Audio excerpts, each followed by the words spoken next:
আলা হজরতের রহস্যময় ৫টি কেরামত। আপনি কি বিশ্বাস করবেন আল্লাহ তাআলা তার প্রিয় বান্দাদের মাধ্যমে এমন সব ঘটনা ঘটান যা মানুষের বোধগম্যের বাহিরে? একদিন সমুদ্র ছিল উতাল। একটি মুসলিম কাফেলা সমুদ্রের পথে যাত্রা করছিল।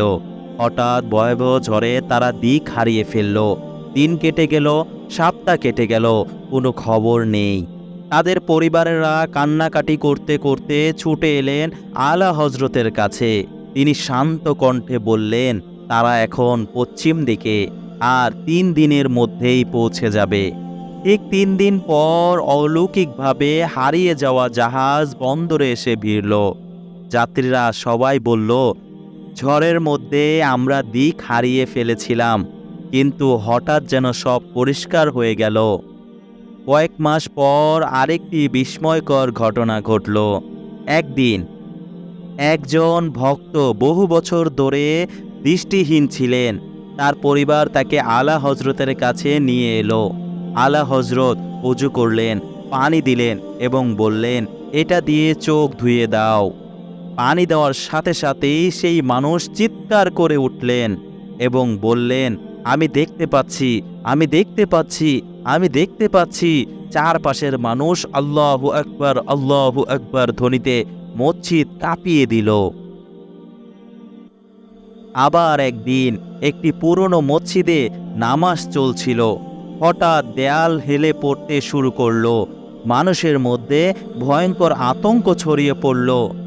কেউ বেরিয়ে যাওয়ার আগেই আলা হজরতের দোয়া শেষ হলো, আর দেয়াল যেন অদৃশ্য কেউ ধরে রেখেছে এমনভাবে থেমে গেল। সবাই নিরাপদে বের হয়ে আসার পর ধীরে ধীরে দেয়াল মাটিতে পড়ে গেল। এক ভয়ঙ্কর বন্যার সময় গ্রাম প্রায় তলিয়ে যাচ্ছিল। মানুষ ছুটে এসে বলল, হুজুর, আমাদের জন্য দোয়া করুন। আলা হজরতের দোয়া শেষ হওয়ার সাথে সাথে নদীর পানি নামতে শুরু করলো। কয়েক ঘন্টার মধ্যেই বন্যা থেমে গেল। আজও গ্রামের মানুষ সেই দিনটিকে স্মরণ করে বলে, ওই দিন আল্লাহ আমাদের হুজুরের দোয়ায় রক্ষা করেছিল।